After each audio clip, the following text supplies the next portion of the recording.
할렐루야. 여러분들의 염려와 기도 가운데 우리 방역 당국이 권고한 격리를 잘 마치고 또 추가로 우리 교회가 정한 프로토콜에 따른 격리까지 잘 마치게 되었습니다. 이렇게 다시 만나 뵐 수 있게 되어서 반갑습니다.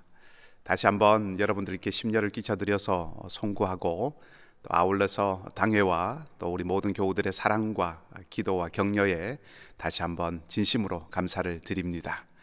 2021년 6월 9일 수요일입니다.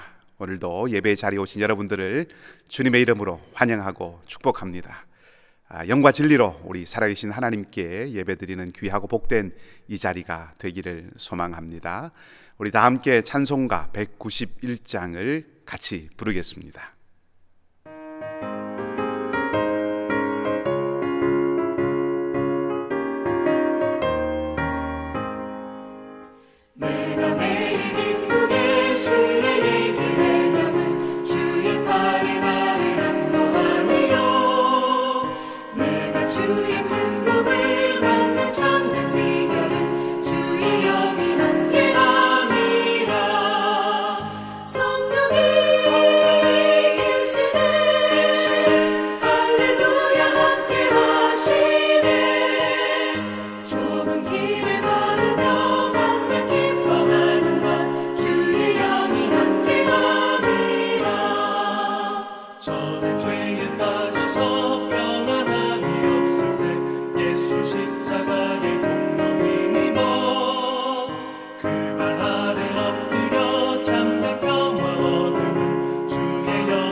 우리 박성민 목사님께서 기도 인도해 주시겠습니다.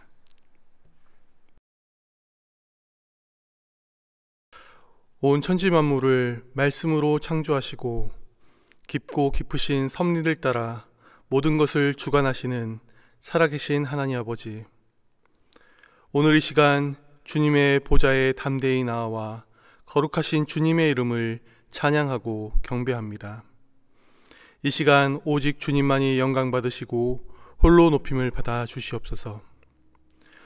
우리가 아직 연약할 때, 우리가 아직 죄인 되었을 때, 우리가 아직 원수 되었을 때 그리스도께서 십자가의 죽으심으로 우리에 대한 하나님의 사랑을 확증시켜 주심에 감사를 드립니다.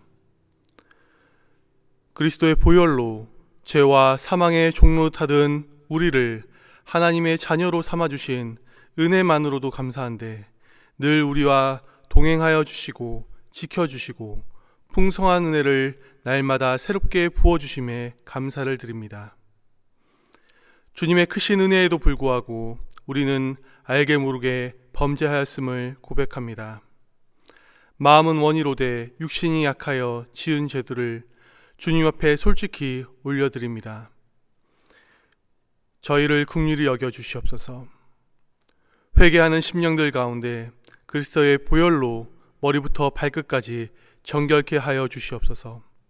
성령으로 충만하게 하여 주셔서 더 이상 우리의 지체를 불의의 병기로 죄에게 내어주지 말고 우리의 지체를 의의 병기로 하나님께 드리며 승리하는 삶을 살도록 인도해 주시옵소서.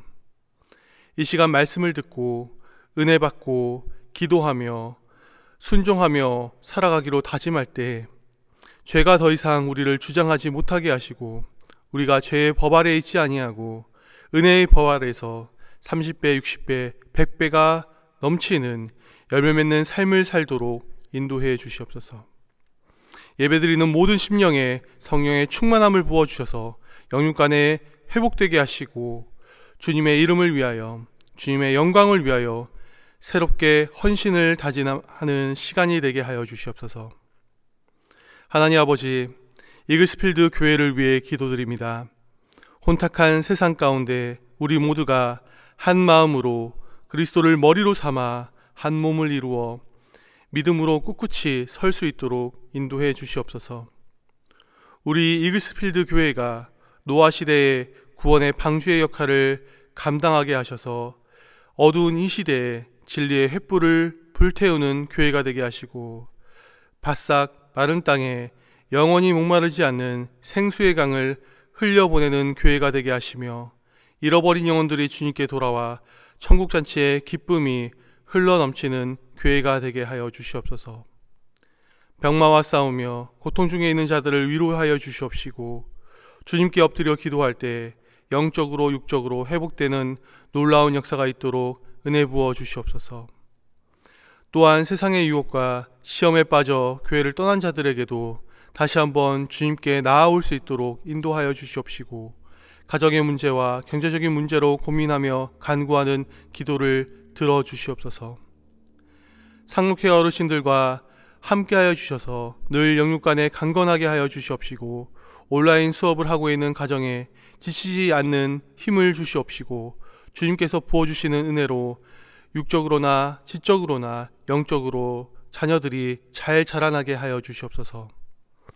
각 부서를 섬기시는 목회자들과 기관장들에게 성령 충만함과 지혜를 허락하여 주셔서 주님께서 기뻐하시는 뜻들이 각 부서에 이루어지게 하여 주시옵소서. 보이지 않는 곳에서 봉사하고 섬기는 손길들을 하나님께서 축복하여 주셔서 하늘의 신령한 것들로 넘치도록 충만하게 채워 주시옵소서. 그 귀한 섬김을 통하여 하나님의 사랑과 은혜가 풍성히 흘러넘치게 하여 주시옵소서.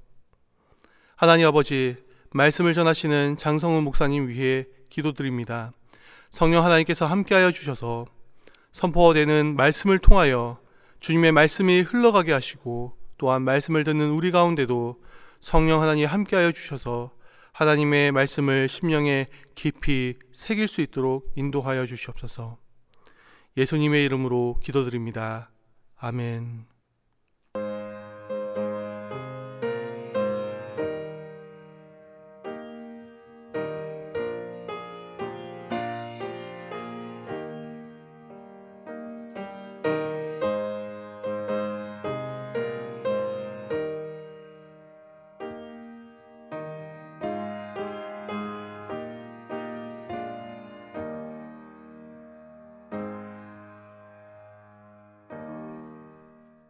교회 소식을 알려드리겠습니다.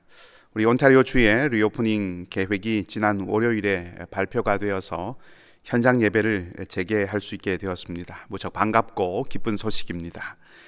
우리 교회는 더 안전한 가운데 우리 현장 예배를 드릴 수 있도록 한 주 동안 더 잘 준비해서 6월 20일 주일부터 주일과 수요 예배를 현장에서 드리도록 우리 지난 월요일 당회에서 결의를 하였습니다.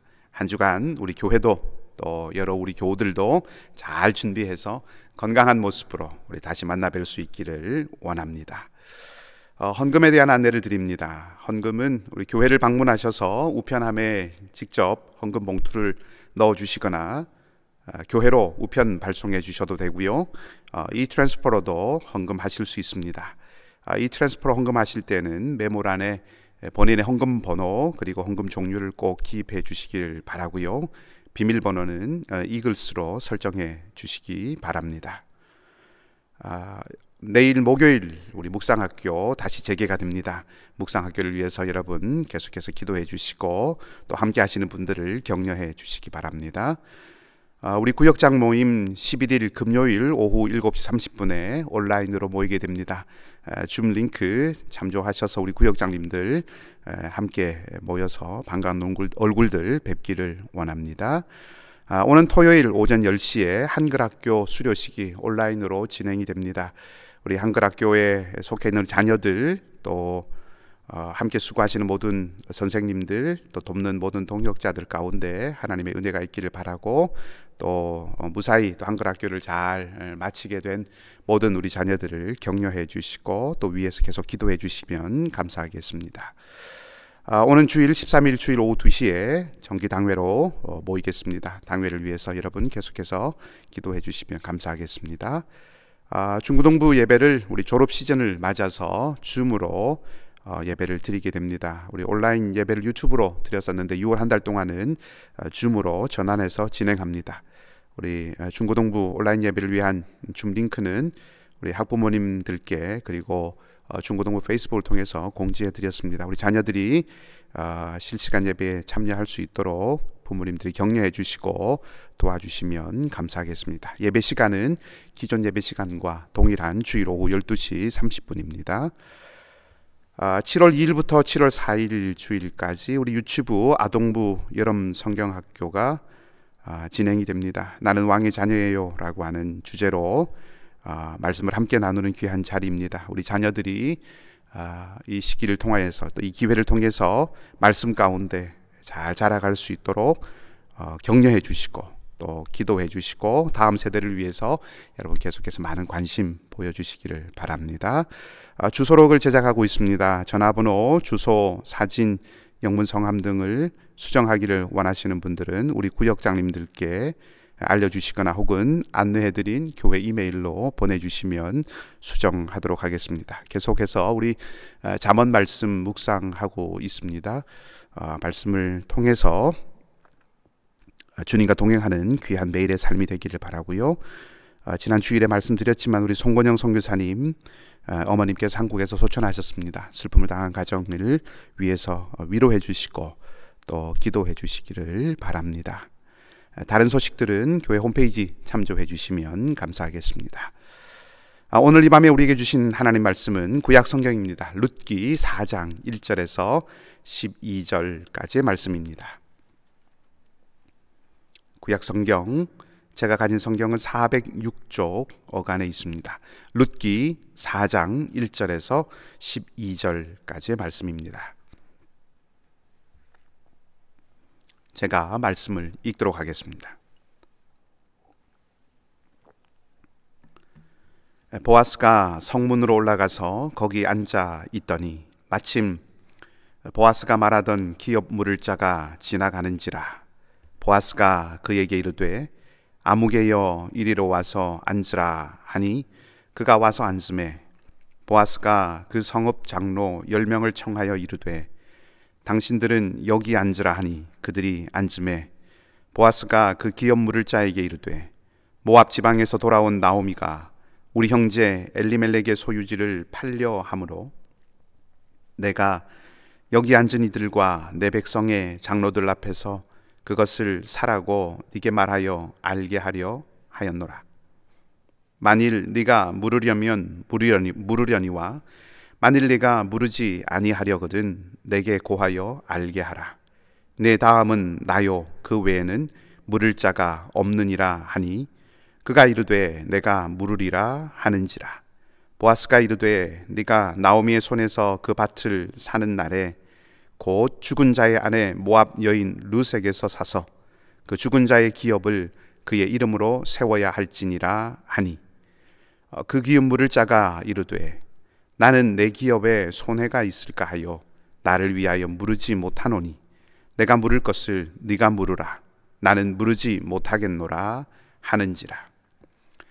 옛적 이스라엘 중에는 모든 것을 물으거나 교환하는 일을 확정하기 위하여 사람이 그의 신을 벗어 그의 이웃에게 주더니 이것이 이스라엘 중에 증명하는 전례가 된지라.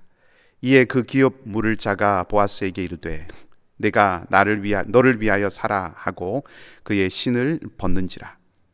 보아스가 장로들과 모든 백성에게 이르되 내가 엘리멜렉과 기럨과 말론에게 있던 모든 것을 나오미의 손에서 산 일에 너희가 오늘 증인이 되었고 또 말론의 아내 모압 여인 룻을 사서 나의 아내로 맞이하고 그 죽은 자의 기업을 그의 이름으로 세워 그의 이름이 그의 형제 중과 그곳 성문에서 끊어지지 아니하게 하매 너희가 오늘 증인이 되었느니라 하니 성문에 있는 모든 백성과 장로들이 이르되 우리가 증인이 되나니 여호와께서 네 집에 들어가는 여인으로 이스라엘의 집을 세운 라헬과 레아 두 사람과 같게 하고 하시고 네가 에브라스에서 유력하고 베들레헴에서 유명하게 하시기를 원하며 여호와께서 이 젊은 여자로 말미암아 네게 상속자를 주사 네 집이 다말이 유다에게 낳아준 베레스의 집과 같게 하시기를 원하노라 하니라. 아멘. 할렐루야. 오늘도 좋으신 우리 주님의 평강과 은총이 여러분 모두의 삶 가운데 충만하게 넘치시기를 주님의 이름으로 축복합니다. 한국에는 가정법원에서 근무하는 판사들에게 한 가지 유행이 있다고 합니다. 그것은 흰머리가 생겨도 그것을 검게 염색하지 않고 나이가 들어 보이게 만든다 하는 것이죠.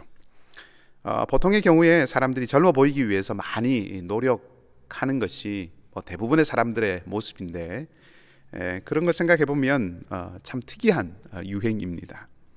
이유는 이렇습니다. 소위 최근에 이 황혼 이혼이 늘어난 것 때문입니다.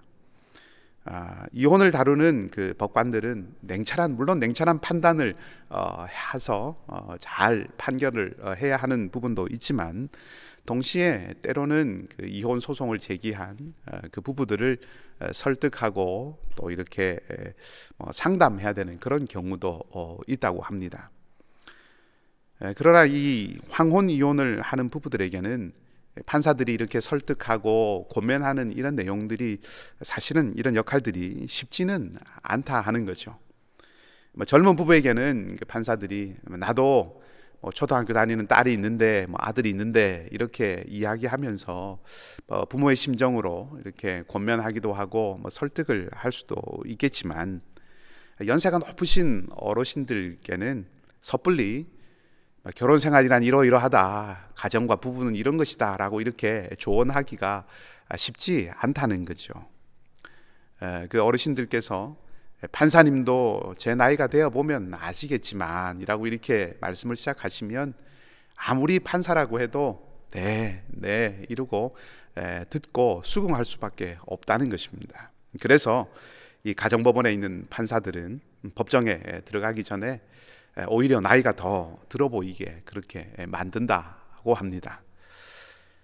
젊은 판사들이 나이가 든 사람처럼 꾸미는 것이 특정한 어떤 지위나 역할 그 자체가 가지고 있는 또 그것이 주는 권위 못지않게 어떤 때는 경륜과 경험의 권위를 더 중요하게 생각하는 그런 어떤 우리 문화의 한 단면을 보여주는 것이다 라고 생각을 해볼 수도 있겠지만 또 한편으로 가만히 생각을 해보면 사람들의 생각 속에는 이 재판이라고 하는 것이 해당되는 법 조항을 기계적으로 이렇게 적용하는 것이 아니라 상황에 대하여서 정확하게 판단하고 그리고 법을 제정한 그 정신이 무엇인가라고 하는 것도 그 법의 어떤 원칙이 무엇인가라고 하는 것도 생각을 해보고 또 그 법을 적용해서 무언가를 판단하고 또 판결을 내리고 난 이후에 어떤 일들이 일어나게 될 것인가라고 하는 이 모든 것들에 대한 이 종합적인 판단이 다 담겨야 하기 때문에 법률적인 지식을 갖는 것을 넘어서서 어떤 경륜이나 경험이나 소위 안목이나 이런 것들이 필요하다고 여기고 있다라고 하는 것도 좀 생각을 해보게 합니다. 그런 측면에서 생각해 보면 재판이라고 하는 것, 특별히 재판관에게는 지능이 높고 또 혹은 공부를 잘하는 어떤 그래서 법조항을 아주 이렇게 잘 알고 또 그걸 잘 기억해내고 또 그것을 잘 생각해내는 이런 지적인 능력뿐만 아니라 오히려 억울함이 없도록 헤아릴 수 있는 그런 판단력, 이런 것들이 더 요구되는 것이 아닐까 하는 생각을 해보게 됩니다. 즉 법률적인 지식, 법률 지식만이 아니라 사실은 지혜가 있어야 한다 하는 것이죠. 이스라엘의 하나님은 공의의 하나님이십니다. 이스라엘 사람들은 하나님은 공의로우신 분이라고 계속해서 고백을 해왔습니다. 출애굽한 이스라엘 백성들이 가나안에 정착하기까지 모세의 지도를 따랐고 또 이어서 여호수아의 지도를 받았죠. 여호수아가 세상을 떠난 이후에 이스라엘의 지도자들은 우리가 성경을 통해서 알다시피 사사들이었습니다. 우리가 읽고 있는 이 개역 개정판 성경은 룻기 앞에 있는 책을 사사기라고 이렇게 번역을 해서 사실 이 사사라고 하는 것이 무슨 뜻인가 하는 것을 이렇게 언뜻 이렇게 바로 이렇게 알아채기가 참 쉽지 않은 애매하게 좀 느껴지게 하는 그런 부분들이 있습니다만은 우리 개신교와 가톨릭이 함께 번역한 공동번역 성경, 또 성공회가 사용하는 그런 성경, 또 여러 영어 버전들의 성경들을 보면 우리가 사사기라고 번역한 그 책의 제목을 재판과 관련된 이름으로 번역을 하고 있습니다. 즉 사사라고 하는 사람들의 가장 큰 역할은 재판하는 것이었다 하는 거죠. 그러니까 사사가 이스라엘을 이끄는 지도자였다면 그 이스라엘을 다스리고 공동체를 이끌어가는 그 모든 행위들, 그 모든 통치와 지도 행위 그 중심에는 다른 게 아니라 재판이라고 하는 것이 있었다 하는 거죠. 곧 하나님께서 이스라엘을 공의롭게 또 공평하게 정의롭게 다스리신다라고 하는 것을 사사들을 통해서 보여주셨다 하는 거죠. 그러니 사사들, 다시 말하면 이스라엘에게 있어서 재판, 사사들이 행했던 그 재판이라는 행위, 이스라엘에게 있어서 그 재판이라고 하는 것은 결국 하나님께서 다스리신다라고 하는 것을 드러내는 것이고, 바꿔 말하면 이스라엘 사사들은 재판을 통해서 하나님의 성품, 하나님이 어떤 분이신가라고 하는 것을 드러내야 했다 하는 겁니다. 조금 다르게 표현하면 이스라엘에게 있어서 재판이라고 하는 것은 하나님의 성품을 드러내는 자리였다라고 말씀을 드릴 수 있습니다. 그리고 사사는 그런 역할을 하는, 다시 말하면 재판을 통해서 하나님의 성품을 드러내는 사람으로서 이스라엘의 지도자였다라고 말씀을 드릴 수가 있을 것 같습니다. 말씀드렸던 것처럼 하나님은 공의로우신 분이십니다. 그리고 그 공의의 하나님은 동시에 사실 사랑의 하나님이시죠. 사랑은 잘못을 무시한다는 말이 아닙니다. 사랑은 죄에 대해서 무감각하다는 뜻이 아닙니다. 사랑의 하나님이라고 하는 것이 죄에 대해서 무감각한 분이시다라고 하는 것을 의미하는 것이 아니라는 것입니다. 하나님이 사랑이시니 어떤 잘못이나 어떤 죄에 대해서도 막 가타부타 말씀하시지 않으시고 오직 괜찮다, it's okay 라고 하시는 분이 아니다 하는 뜻입니다. 그것 착각해서는 안 됩니다. 사랑, 하나님이 사랑이시다라고 하는 것은 이렇게 이해해 볼 수 있습니다. 사랑의 열매는 생명이지요. 사랑이 있으면 생명이 태어납니다. 사랑은 그런 의미에서 생명, 곧 살리는 것입니다. 사랑과 공의의 하나님이시다라고 하는 것은 결국 살리는 정의라고 이해할 수 있습니다. 고대 이스라엘의 재판이 하나님의 성품을 드러내는 것이고 그 재판의 자리가 하나님을 드러내는 자리다라고 한다면 그곳은 다른 것이 아니라 살리는 정의가 있는 자리다, 이렇게 바꿔 말할 수 있다는 것이죠. 그러니까 재판을 통해서 잘못을 드러내고 그래서 벌을 부과하고 어떤 그 잘못에 대해서 책임을 묻는 것 못지않게 억울한 희생이 없도록 헤아리고 또 힘과 욕심에 의해서 억눌린 어떤 그런 일들이 생기지 않도록 살피고 자기 힘으로 감당할 수 없는 어떤 절망스러운 그런 자리에 있다면 누군가가 그 자리에서 다시 일어설 수 있도록 희망의 길을 찾아주는 것, 이런 일들이 일어나게 하는 자리가 바로 재판의 자리, 살리는 정의가 있는 자리다 하는 것입니다.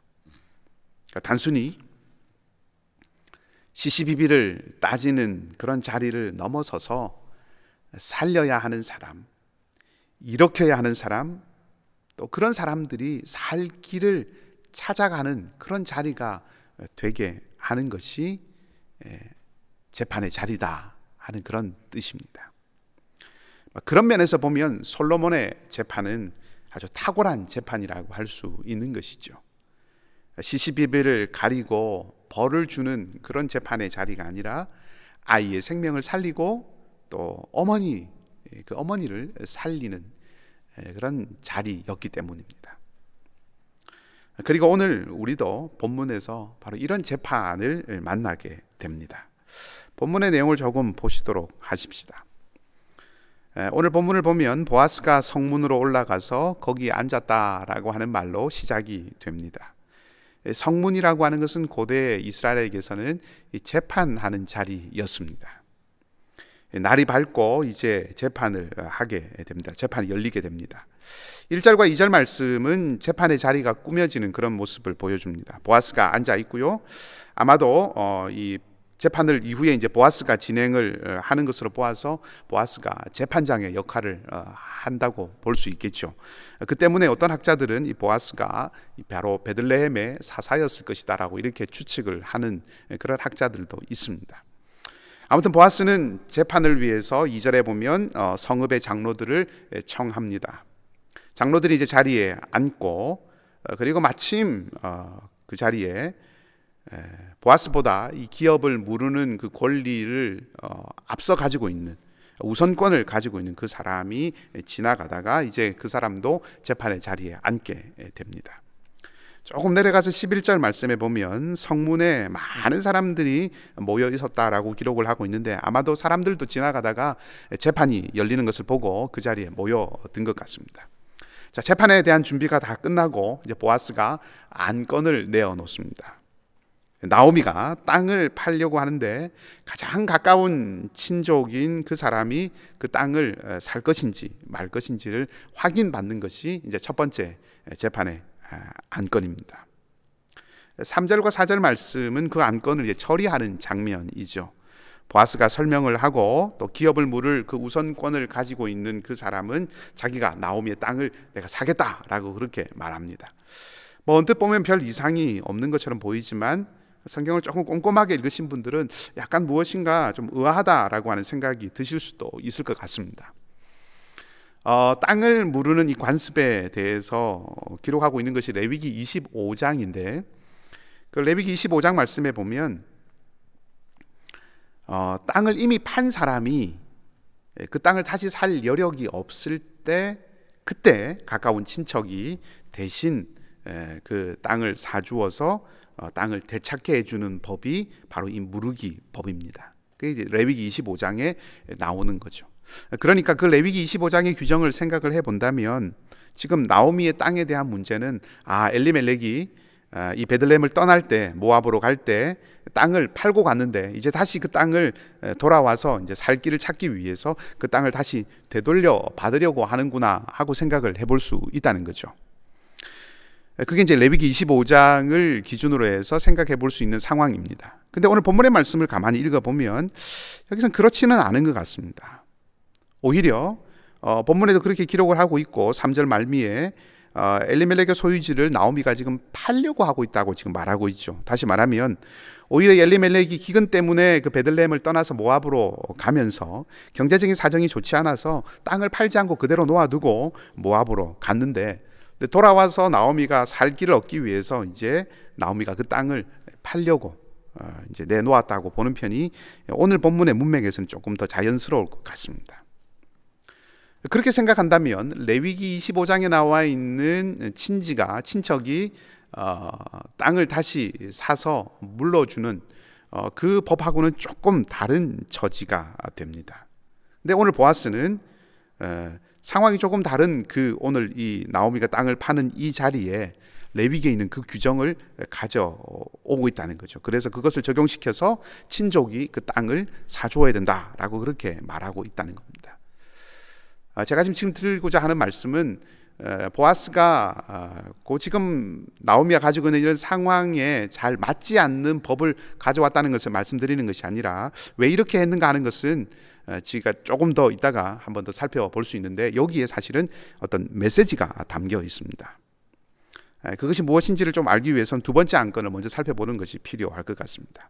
자, 어쨌든 첫 번째 안건에 대한 재판은 이제 끝났습니다.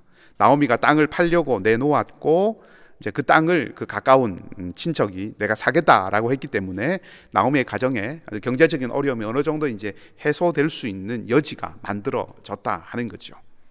이제 여기서 이제 보아스가 두 번째 안건을 이제 내어 놓습니다. 5절 말씀이 그것을 말해줍니다. 제가 한번 읽어보겠습니다. 보아스가 이르되 네가 나오미의 손에서 그 밭을 사는 날에 고 죽은 자의 아내 모압 여인 룻에게서 사서 그 죽은 자의 기업을 그의 이름으로 세워야 할지니라 하니. 아멘. 별로 어려울 것 없어 보이는 그런 구절인데, 이것도 산찬히 뜯어서 한번 읽어보면 조금 생각해 봄직한 그런 질문들이 있습니다. 밭을 사는 것과 죽은 자, 여기서 죽은 자는 이제 룻의 남편이었던 말론을 의미하는 거겠죠. 곧 이제 밭을 사는 것과 말론의 기업을 이어가는 것, 이 두 가지를 이제 연결시키고 있다 하는 것입니다.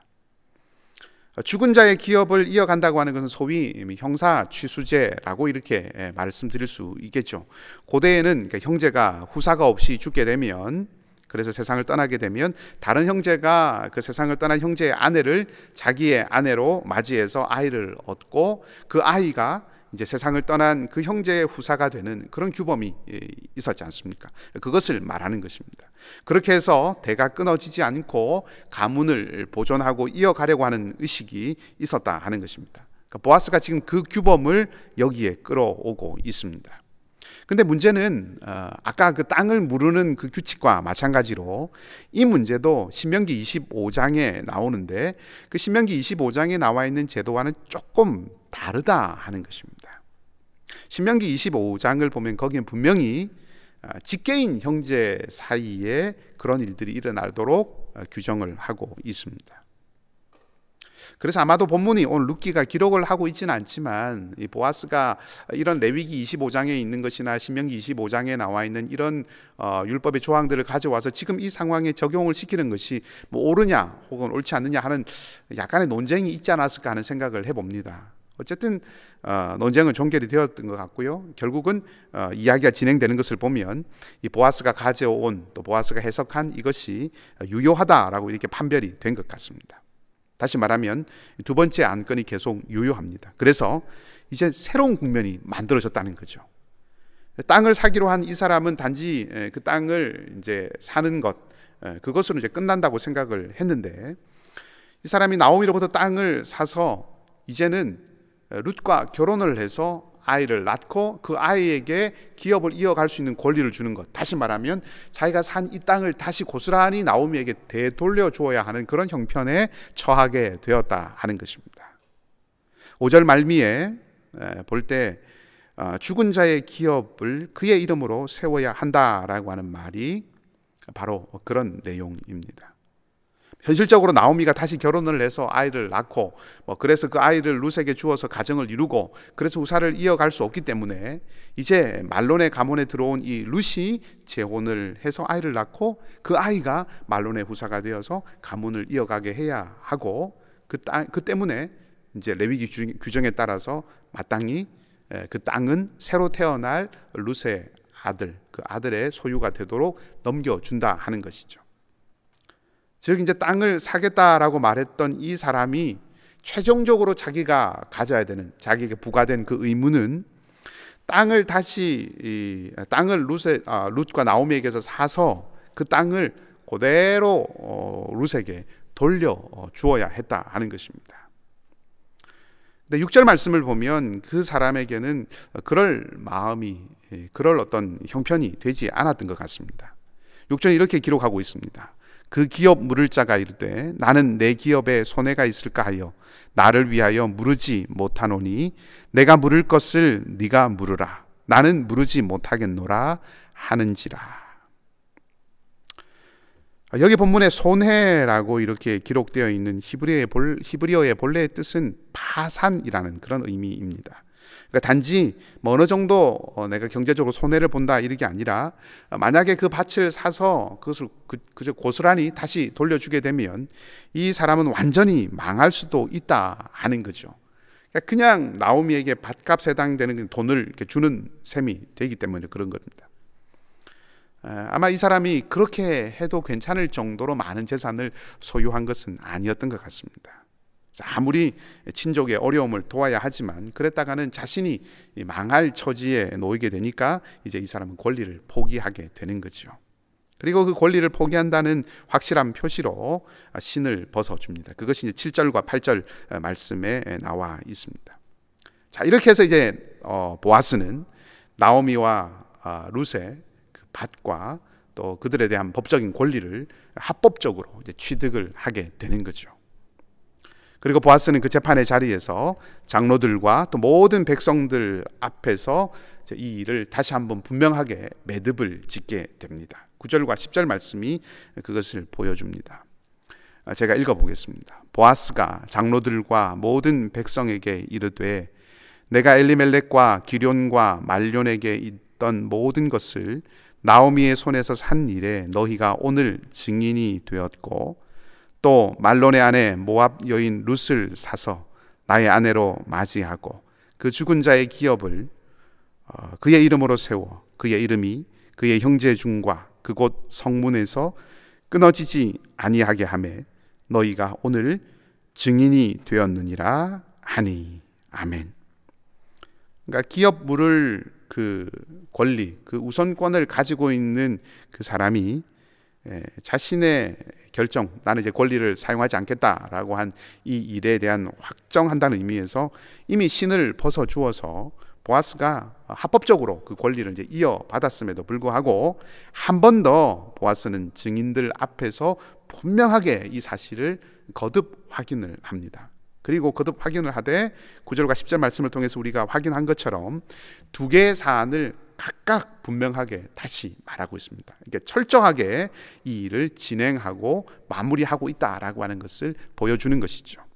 자, 이로써 이제 3장에서 지난 3장에서 살펴보았던 그날 밤에 보아스가 룻에게 했던 이 말을 오늘 이 재판 자리에서 확실하게 이제 성취를 하게 되는 것입니다. 그리고 11절과 12절 말씀은 이제 그렇게 된 증인된 모든 베들레헴 사람들, 그 사람들이 룻과 보아스를 향해서 진심으로 축복하는 그런 장면이 기록이 되어 있습니다. 자, 성문에서 있었던 이 재판으로 말미암아 나오미와 룻은 모든 것을 다 잃어버렸던 그런 처지에서 이제 본격적으로 회복되기 시작하는 그런 자리로 옮겨가게 되었다 하는 것입니다. 그게 본문의 이야기 내용입니다. 자, 이 법정에 흐르고 있는 것이 하나 있는데 그것은 바로 헤아림이라고 하는 것입니다. 그것을 기억해 주는 것 혹은 생각해 주는 것이라고 이렇게 말씀을 드릴 수도 있을 것 같습니다. 자, 이 재판의 첫 번째 사안, 밭을 무르는 것, 두 번째 사안, 룻과 결혼하고 그 이후에 생겨나는 그 권리에 대한 문제, 이 두 개의 사안을 말씀을 드릴 때 레위기나 신명기의 그 법의 조항이 정확하게 들어맞는 것은 아닌데, 그럼에도 불구하고 보아스가 그 법을 가져와서 이 상황에 적용을 시키고 있다라고 이렇게 말씀을 드렸습니다. 그리고 거기에 메시지가 있다라고 말씀을 드렸는데, 그 법이 적용될 수 있도록 만들어 갔던 그것이 바로 이 헤아림이라고 하는 것입니다. 저는 하나님의 법의 최고의 탁월함, 그것이 바로 헤아림이라고 생각을 합니다. 자, 레위기나 신명기에 주어진 이 땅을 무르거나 혹은 후사를 이어가는 것은 그야말로 약한 자들에 대한 헤아림입니다. 헤아림의 목적이 무엇입니까? 그냥 어려움 가운데서 죽게 내버려 두고, 가난한 가운데서 그냥 계속해서 궁핍하게 살아가도록 내버려 두고, 혹은 후사 없이 생명을 끊어지도록, 가문이 끊어지도록 놔두지 않고 다시 살아날 수 있도록, 살아갈 수 있도록 하는 것, 다시 말하면 살리는 것입니다. 거기에 목적이 있습니다. 헤아림의 목적은 살리는 데 있다는 거죠. 누구를 살리는 것입니까? 미래가 없는 사람을 살리는 거죠. 죽음을 향해서 가는 이들을 살리는 것, 그것이 이 법의 목적이라는 것입니다. 가난하고 힘이 없고 약하고 부족한 이들을 향해서 너도 살아야 한다, 네가 살아야 너희가 이스라엘이 될 수 있다, 그렇게 하나님께서 말씀을 하시는 것이죠.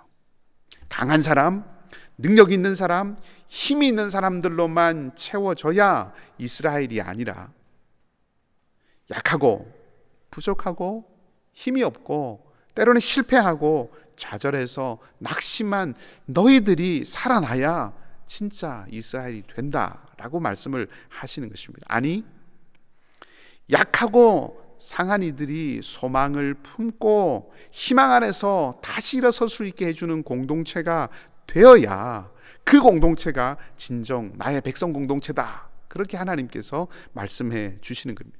그런 하나님의 마음이 담긴 법이라는 거죠. 팔았던 땅을 다시 친족이 사주는 것, 가난한 이웃을 살리기 위한 방편입니다.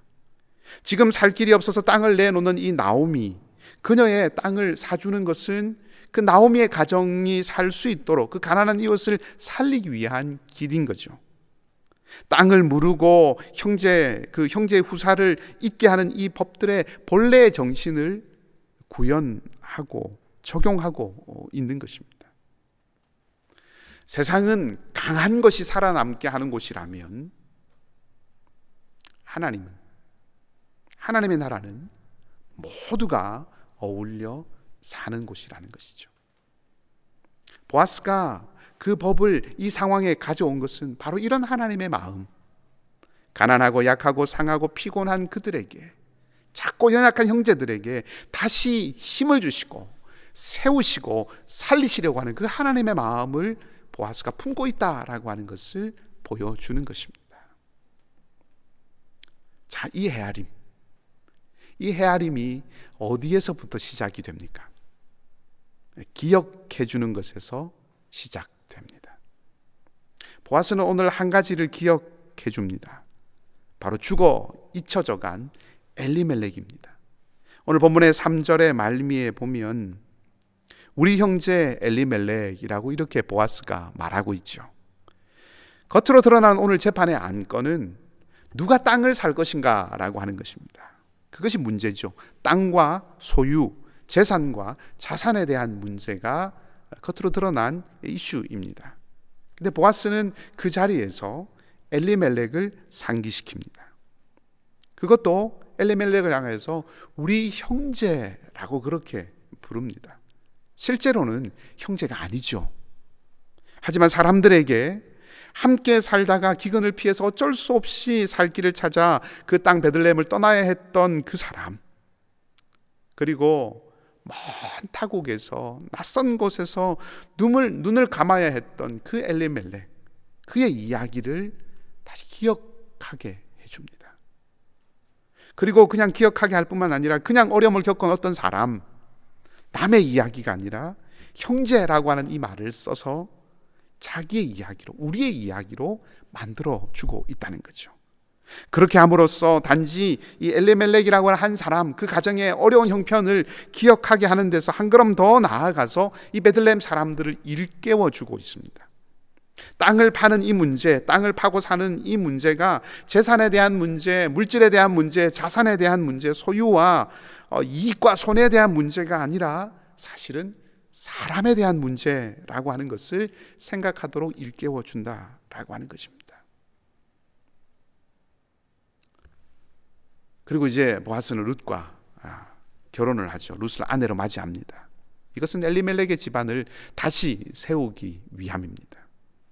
보아스는 엘리멜렉을 기억해 줬을 뿐만 아니라 보아스의 기업 위에 죽은 자들의 기업을 세우려고 하고 있다는 거죠. 죽은 자들의 이름이 끊어지지 않게 하는 것, 이것을 보아스가 아주 중요하게 여기고 있다는 것입니다. 죽은 자들은 잊혀집니다. 그러나 보아스는 잊지 않겠다라고 말하고 있는 것이죠. 단순히 먼저 세상을 떠난 자들의 어떤 업적이나 추억을 기억한다는 말이 아닙니다. 끊어진 이름, 생명을 이어줌으로써 그 가문의 비극을 끊어주겠다 하는 것입니다. 나오미의 어려움, 밭을 파는 이 일을 재산과 물질, 소유, 자산, 이익, 손해 이런 눈으로 바라보는 것이 아니라 사람과 생명의 공동체의 문제로 바라본다는 거죠. 그래서 한 가문에 일어난 이 비극을 기쁨으로 바꿔주려고 하고 있다는 것입니다. 자, 이것이 바로 하나님 나라 백성 공동체의 모습입니다.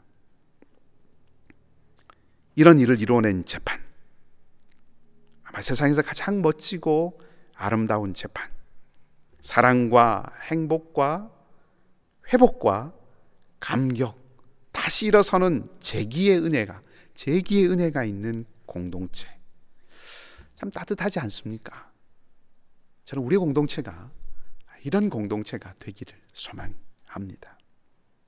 하나님께서 우리에게 사랑하는 가족 공동체로 우리 이글스필드 공동체, 아름다운 교회를 주셨습니다. 보아스가 값을 주고 나오미의 밭을 사고 보아스가 자신을 룻의 남편으로 준 것과 비교할 수 없는 큰 사랑과 은혜로 하나님은 우리 모두를 당신의 생명으로 값주고 사셨습니다. 하나님의 아들 예수 그리스도의 십자가로 하나님과 우리가 화평하게 하시고 이제는 영원한 하나님의 생명, 하나님 나라를 누리며 살아갈 수 있게 해 주셨습니다. 우리 모두 그 하나님 나라를 누릴 수 있도록 우리를 공동체로 불러주신 것이죠. 애굽 땅에서 고역을 겪었던 이스라엘을 기억하셔서 구원의 손길을 뻗어주셨던 것처럼 죄와 죽음의 권세 아래에 있던 우리를 기억하셨기 때문에 이 놀라운 일을 행하셨다 하는 것입니다. 자, 하나님께서, 주님께서 그렇게 하셨듯이, 보아스가 그렇게 했듯이 우리도 기억하십시다. 생각해 주십시다. 우리 안에 잊혀질 수 있는 사랑이 필요한 그러한 자리, 사랑이 필요한 사람을 기억할 수 있는 은혜가 있기를 바랍니다. 그리고 주님께서 그렇게 하셨듯이, 보아스가 그렇게 했듯이 우리도 기꺼이 값을 치러주고 사십시다. 그래서 누군가의 삶에 비극을 끊어주고 기쁨이 이어지도록 해주며 살아보십시다. 그것이 우리를 한 공동체로 불러주신 목적이고, 그것이 이곳에서 하나님 나라를 맛보며 살아가는 길이 될 것입니다. 저는 지난 2주 동안 우리 안에 이미 이런 큰 사랑의 헤아림이 있음을 맛보았습니다. 그리고 그런 사랑의 헤아림이 주는 큰 힘을 느꼈습니다. 우리 안에 이런 사랑의 헤아림이, 서로가 서로를 향한 이런 사랑의 헤아림이 끊어지지 않는다면, 아니 이 땅의 모든 교회들이 이런 사랑의 헤아림을 잃지 않는다면 하나님께서는 이 땅을 우리를 통하여 바꾸어 가실 것입니다.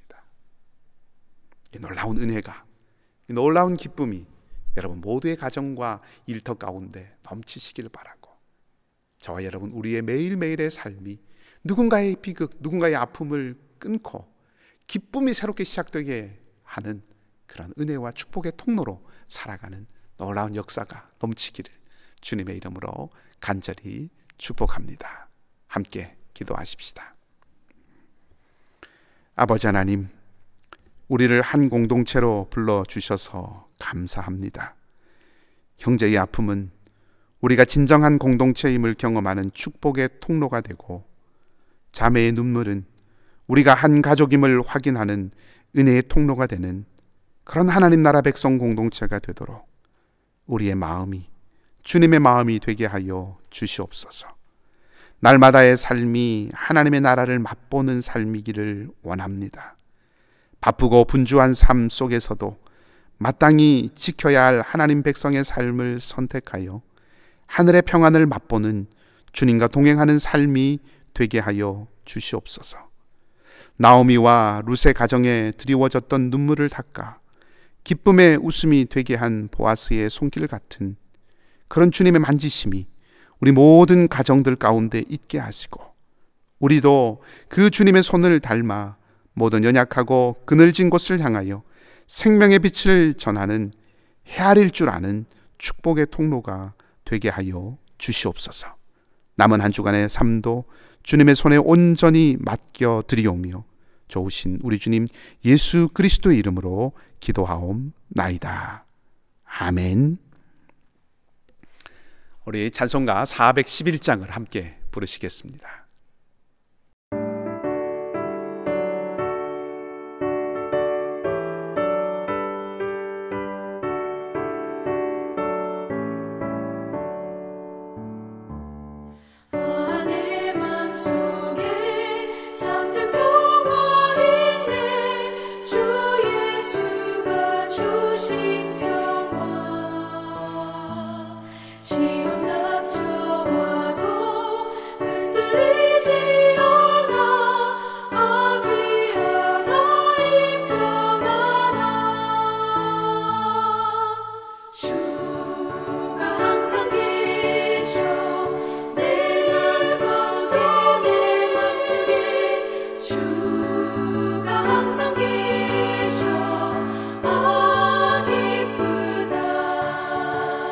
주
같이 기도하십시다.